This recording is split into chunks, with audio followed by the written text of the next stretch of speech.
গেল আমার সেই সাজনা পাতা ভাজা।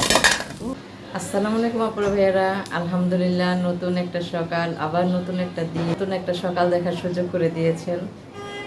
প্রতিটা সকাল আমার কাছে নতুন একটা দিন না, বরঞ্চ নতুন একটা আশা, নতুন একটা স্বপ্ন নিয়ে শুরু হয়। জীবনে যত ব্যস্ততা আর যত দুঃখ কষ্টই থাকুক না কেন, আগের দিনটা সবসময় হাসি মুখে শুরু করা। আজকের পুরো দিনটা আপনাদের সঙ্গে কাটাবো, তো আশা করি অবশ্যই সবাই পুরো ভিডিওটি দেখবেন। তো এখন একটু চা খাবো, চা খেয়ে তারপর বাকি কাজ শুরু করবো। একটু চা খেয়ে নিই, সকালবেলা চা না খেলে ভালো লাগে না। আম্মু চা বানাইছে, আম্মু এরকম খাইছে, আমিও খাইতেছি। কি জানেন, চুরি পড়ছি হাতে। তো আজকে আমি একটু সাজুগুজু করতে আমার কাছে খুব ভালো লাগে। তো অনেক দিন হয় আমি কানের দুল পরি না, কানের দুলটা কেমন হলো বলেন তো?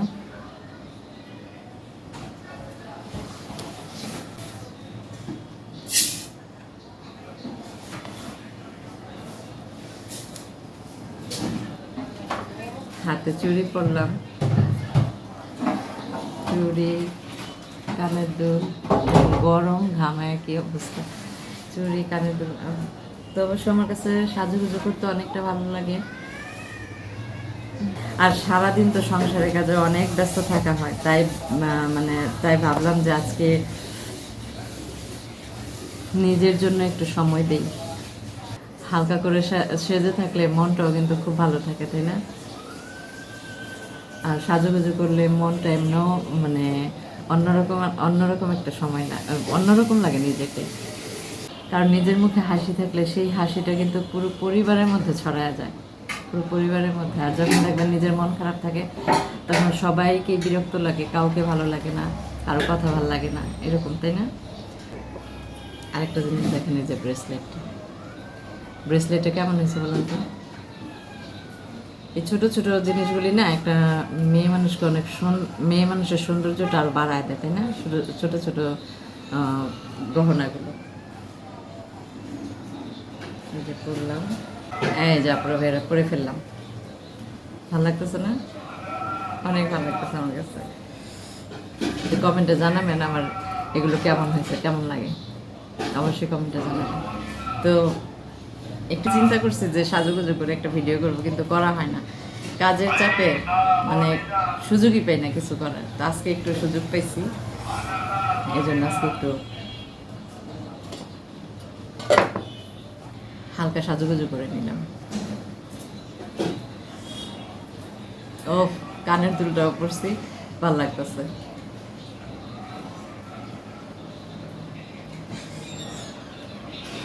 কানের দুলের সাথে হাতের ব্রেসলেটটা মিলে গেছে না? কানের দুলের সাথে মিলে গেছে,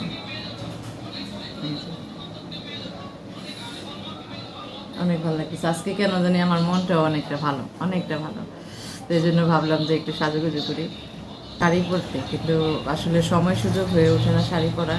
তো শাড়ি পরেও একদিন ভিডিও করব। এই খুব ভালো লাগতেছে।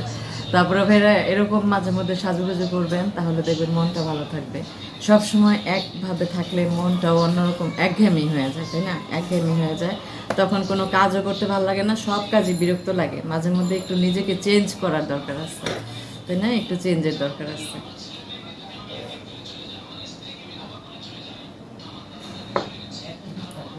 তো এখন চলুন বারান্দায় যাব, বারান্দায় আমার গাছগুলো একটু দেখি। একটা জায়গা হলো, সেটা হচ্ছে আমার এই ছোট্ট বারান্দাটা। এটা আমার খুব পছন্দের, কারণ কি জানেন, আমি আর এই গাছ আছে, তারপরে এখানে দাঁড়াইলে আমি একটু বাতাস পাই, হালকা বাতাস আসে, তারপর হলো মানুষজন দেখা যায়, এই জন্য আমার খুবই পছন্দের এই বারান্দাটা। আর দেখেন আপনারা ভাইরা, আমি যে গাছগুলো লাগাইছি, মাঝে মধ্যে মনে হয় কি মানুষের জীবনটাও গাছের মতো, তাই না? গাছ যেমন যত যত্ন নেবেন গাছগুলো যেমন ধীরে ধীরে বড় হয়, তারপরে একটা সময় ফুল দেয়, ফল দেয়, নতুন পাতা গজায়, তাই না? ঠিক তেমনি জীবনটাও আপনি ধৈর্য নিয়ে জীবনটাকে ভালোবেসে সামনে আগায় যাবেন, দেখবেন আপনি সেই ধৈর্যের ফলটা অবশ্যই পাবেন। জীবনটাও কিন্তু গাছগুলোর মতোই আমার মনে হয়, যা জীবনটাও কিন্তু গাছগুলোর মতোই। যত্ন নিলে যেমন তারা বাইরে ওঠে, তেমনি জীবনেরও একটা যত্ন লাগে। মানুষেরও একটা মানুষের প্রতিদিনই একটা যত্নের দরকার আছে। যত্ন না পেলে অবহেলায় একটা মানুষের জীবনটা কিন্তু অনেকটা ধ্বংসের পথে চলে যায়, তাই না? তো আমি সবসময় চেষ্টা করি অগোছালো জীবন থেকে বের হওয়ার। একটু গুছিয়ে চললে, একটু নিজের যত্ন নিলে, পরিবারের যত্ন নিলে মনও ভালো থাকে, শরীরও ভালো থাকে। তারপর হচ্ছে কারো প্রতি মনে কষ্ট আসে, কারো মনেই কষ্ট থাকে না। তো সবসময় আমি চেষ্টা করি গাছগুলোর মতো নিজেরও যত্ন নেওয়া। গাছগুলোর মতো। তারপরে এখন আমি মানে একটু রান্না করবো, আবার রান্না করতে যাব। তো চলুন এখন বারান্দাতে। ও, আপনাদের আর নতুন পাতা গজাইতেছে দেখছেন? এই যে গাছের পাতা, আলহামদুলিল্লাহ আলহামদুলিল্লাহ গাছের নতুন পাতা গজাইতেছে। এটা আমার কাছে এত ভালো লাগতেছে, বলার মতো না। সুন্দর, মানে এই যে কলি কলি ধরছে, এখানে কলি ধরছে। আর বেলি ফুলের সুবাস তো এমনিই ভালো লাগে, তাই না? খুব ভালো লাগে বেলি ফুলের সুবাসটা, গন্ধটা আমার কাছে খুবই ভালো লাগে। পছন্দের ফুল হচ্ছে কি জানেন? বেলি ফুল সবচেয়ে পছন্দের ফুল আমার কাছে। খুব ভালো লাগে বেলি ফুলের গন্ধ, খুবই ভালো লাগে। এখন তো আমার ছোট্ট বাগানে ছিলাম, বারান্দায় ছিলাম। এখন চলেন রান্না করে যাই। দেখেন গাছটা। তো আমরা এখন বারান্দা থেকে চলে আসলাম। এখন একটু রান্না করবো, দেখি কি রান্না করা যায় আজকে, তাই না?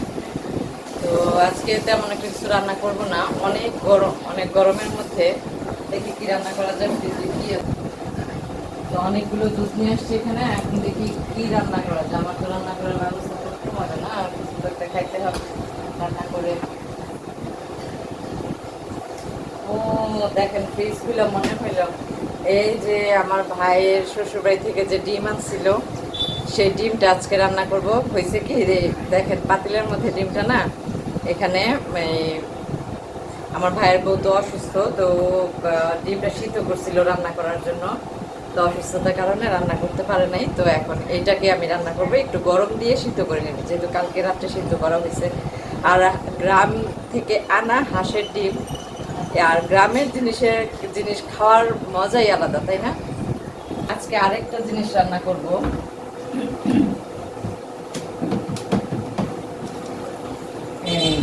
কি বলেন তো এটা?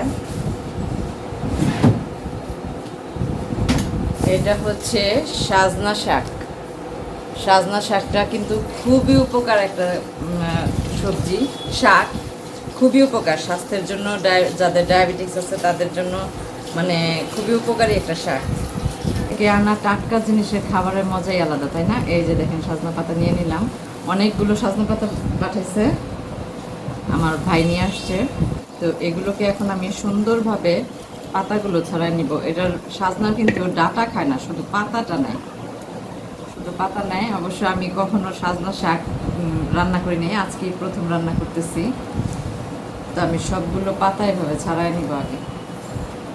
এই যে রেডি আমার এই যে সাজনা শাক বাছা। এখন এটাকে আমি ভালো করে ধুয়ে নেব।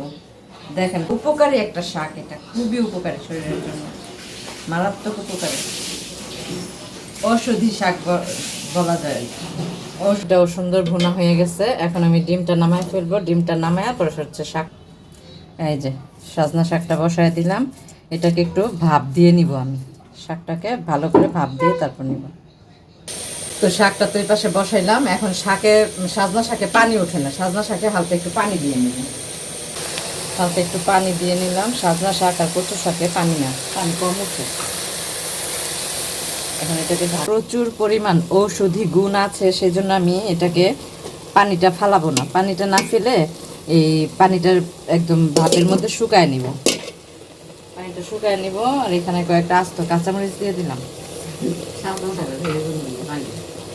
আস্ত কাঁচামরিচ দিয়ে দিলাম। আর এখানে কয়েকটা কাঁচা পেঁয়াজও দিয়ে দিলাম। এগুলো একসাথে ভাপ হয়ে যায়। তেলে বাগার দিব শাকটা, পানিও শুকায় গেছে নিচে। পরিমাণে রসুন নিয়ে নিচ্ছি, পেঁয়াজ নিয়ে নিচ্ছি, তো কড়াই বসায় দিছি, কড়াইয়ের মধ্যে আমি একটু গরম তেল দিয়ে দিই। গরম তেল বলে আমি একটু তেল ঢেলে দিই, সাদা তেল। বিসমিল্লাহ। এই যে এখন এই মরিচ, শুকনা মরিচ দিয়ে দিলাম কিছু। শুকনা মরিচ কি আর আহামরি কোনো রান্না না, তাই না? আমার অত মাছ মাংস, অত গোস পোলাও আমি কোনো কিছুই রান্না দেখাই না। জাস্ট আমি ভর্তা আর একটু শাক পাতা ভাজি টাজি দেখাই। তো এগুলোই আমি ছোট ছোট এই রান্নাগুলো আমি খুব ভালোবেসে রান্না করি, তো তাই আমার কাছে খুব ভালো লাগে রান্না করতে। আর হলো এই ছোট ছোট খাবারগুলোর মধ্যে অনেক সময় অনেক বিশাল ভালোবাসাও পাওয়া যায়, তাই না? তো দেখেন আমার সাজনা শাকটা দিয়ে দিলাম। এখন এটা তেলের সাথে খুব ভালোভাবে ভাজা ভাজা করবো। সাজনা শাকটা কিন্তু একটু শক্ত শক্ত। এখন শাকটাকে একদম ভাজা ভাজা করবো। আর শাকের একটা সুন্দর একটা গ্রান হবে, চলে আসছে সুন্দর গ্রান। ওই দেখেন আমার মা আমার কাজ করতেছে, দেখছেন? হান্ডি পাতিল মাছ পাচ্ছে। ভিডিওটি আমার কেমন লাগলো অবশ্যই কমেন্টে জানাবেন, আর লাইক দিয়ে ভিডিওটি দেখা শুরু করবেন। তো সবাই ভালো থাকবেন, সুস্থ থাকবেন, নিজেদের প্রতি খেয়াল রাখবেন। দেখা হবে নতুন ব্লগে। তোমার শাকটা হইতে থাক। আল্লাহ হাফেজ।